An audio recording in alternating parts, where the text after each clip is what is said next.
For this project, we will be making some beautiful circle woven hearts out of cardboard and yarn. Once you get the hang of it, circle weaving is relaxing and fun. You might remember circle weaving already if you made a Kandinsky-inspired dot for Dot Day, or you've made a circle woven owl. There are countless different directions that you could take your circle weaving. While I chose to use a rainbow design for my circle weaving, as you can see here, the possibilities are endless. For this project, you will need a variety of paints, a cardboard heart with holes punched in the correct ways for weaving, which we'll talk about later, as well as a paintbrush and some water. After we create our looms with the cardboard and paint, we will then begin weaving with a variety of yarn. More on that in a bit. First, let's talk about our loom. For my loom, I simply used some recycled cardboard and cut out a heart shape. I then cut out a smaller heart shape on the inside.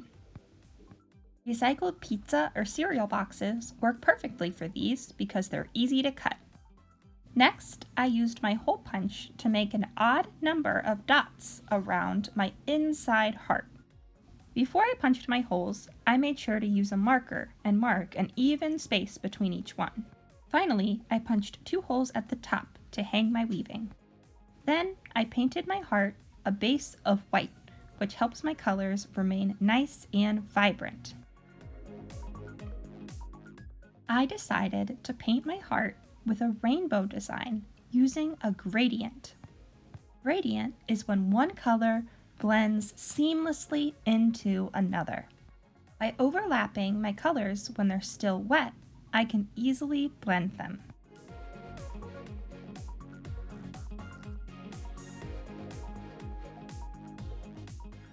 Sometimes you might need to go back over colors a time or two to ensure they blend correctly and don't get too muddled.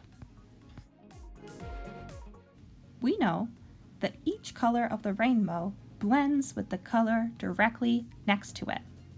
This also provides our most basic knowledge for reading the color wheel. You might also notice that the rainbow moves from warm colors to cold colors as it goes from red all the way to violet. I know that my painting looks quick in this video, but it actually took me about an hour to get my rainbow heart exactly how I wanted it. So for whatever design you choose, make sure to take your time and always go back to fix mistakes. Now that I've painted, I am ready to warp my loom. After you warp your loom, you will have one remaining string left for weaving. Let's see how this works. I will begin by turning over my loom to the back side. I then tape a piece of yarn at the top of my heart. To find my first hole that I need to thread through, I need to add 1 to my whole number of holes and then divide by 2. I hole punched 27 holes. 27 plus 1 is 28. 28 divided by 2 is 14, so I need to count to the 14th hole. I am moving counterclockwise. If the first hole I threaded is space number 1, then I need to move 13 more spaces to reach hole number 14. Notice how I am threading from the front side of my heart, or the painted side, to the back. This will ensure that the warp strings of my loom are neat and consistent. I now have 12 open holes remaining on the left side and 13 open holes on the right side. 1, 2, 3, 4, 5, 6, 7, 8, 9, 10, 11, 12, 13. 1, 2, 3, 4, 5, 6, 7, 8, 9, 10, 11, 12. Remember, you need an odd number of holes for this to work correctly. I need to begin on the side with the most holes, which we'll remember is my right side with 13. I am going to move to the hole right next door to my last space. Notice how since I threaded from the back side of my heart to the painted front side, all of the leftover string is hidden on the back side. I then need to move directly across the street from my string. I will pull tight and then simply repeat the pattern of going to the next door neighbor and across the street, next door neighbor and across the street. Here I am threading again from the back side to the front side. I threaded through the next door neighbor space and then need to move across the street. When moving across the street, I always make sure to thread from the painted side to the back or the non-painted side.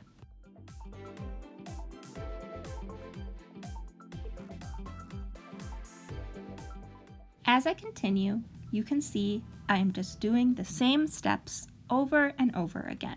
Next door neighbor and across the street. Next door neighbor and across the street. I need to make sure that I don't skip over any of the holes, or this will throw off my warping.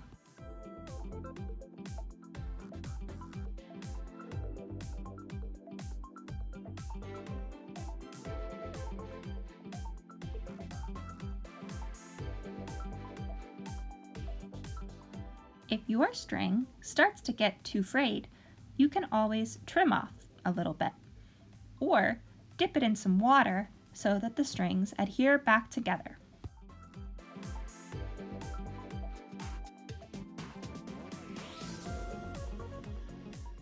Here we see that I accidentally moved from the back side of my loom to the front when going across the street. I need to simply pull it back out and try again.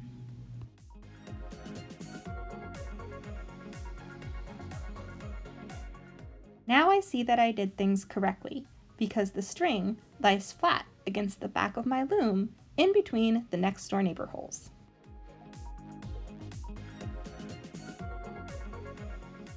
You'll know that you have warped your loom correctly when you have one remaining hole with a piece of string extending from it.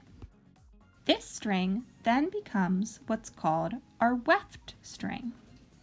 The weft string moves through the warp strings in an over-under pattern.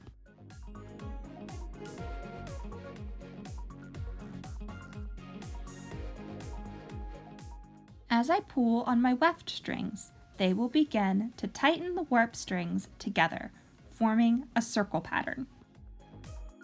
To find where I left off, I can pull up on my weft string and see that it ended going under my warp string.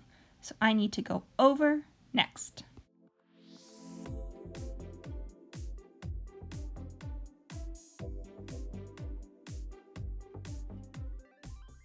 Every few strings, I pull up on my weft string to begin forming the center of my heart. For the first few times, it won't look much like a circle. We'll get there, I promise.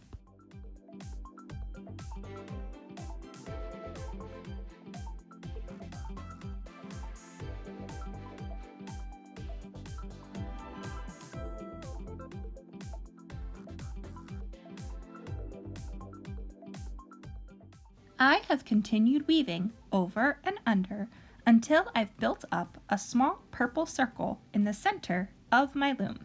I'm now ready to switch colors, so I will cut off the rest of the purple, leaving a little tail. My next color is indigo. Not my strings, I simply place them side by side and then wrap them around 2 fingers to make a circle. Then I need to feed the end threads through the circle. This creates my knot. After I knot, I'll simply cut off the leftover string. This leaves me with enough yarn or string to continue weaving. As I keep weaving, my color will move from purple to indigo. As you see here, I like to keep my string wrapped in a little bundle, which makes it easier to move over, under the warp strings. I am weaving very carefully, making sure that I consistently follow that over-under pattern.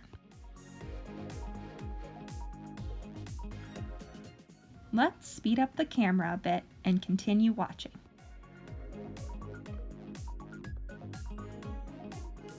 Take note that once I get to the knotted end of my string, I make sure to tuck it away facing the back so it doesn't distract from the front where I would see my pretty pattern.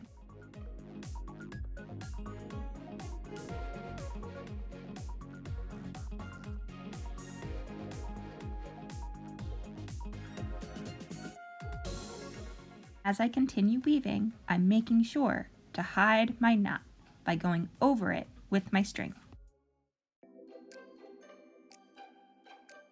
Now that I've added a few more colors, let's review how to tie our knot to change strings. Once again, I place my strings side by side, make a loop around 2 fingers, and then push the end pieces through that loop. I pull my string tightly to securely adhere my knot, and then trim off any remaining edges. I wrap all of my extra string around my fingers to make a neat little bundle that lets me easily weave through my warp strings. As you continue, your circle will grow bigger and bigger out from the center.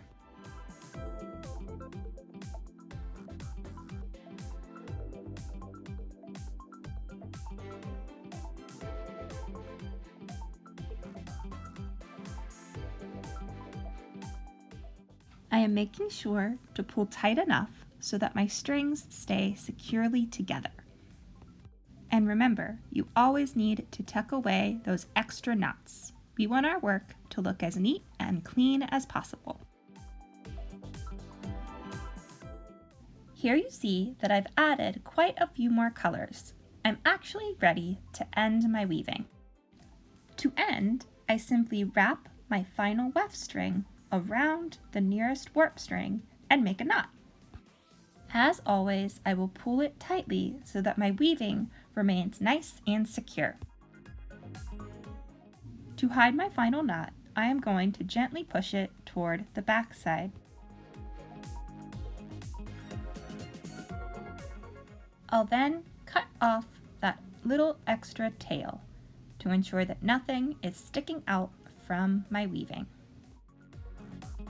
Finally, our weaving is complete and ready to hang. If you remember from the very first part of the video, I also poked 2 holes at the top of my heart for hanging. I just pull my yarn through the hole, make a loop, and pull the yarn through the loop. I do this twice for a secure double knot. Then I'll simply do the exact same thing on the other side. Pull my yarn through,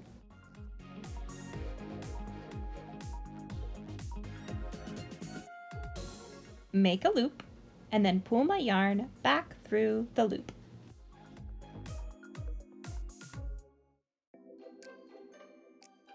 Remember, you need to tie your knot twice so that it stays nice and secure and your loom doesn't fall down once you hang it. And there we have a finished circle woven heart ready to hang. You are welcome to use my rainbow design or come up with something all your own. You could even experiment with a different loom shape, like a circle or maybe even a star. Whatever you choose, I hope you give this fun project a try. And as always, I'd love to see pictures of what you create. In the meantime, stay healthy and arty on. I'll talk to you all soon.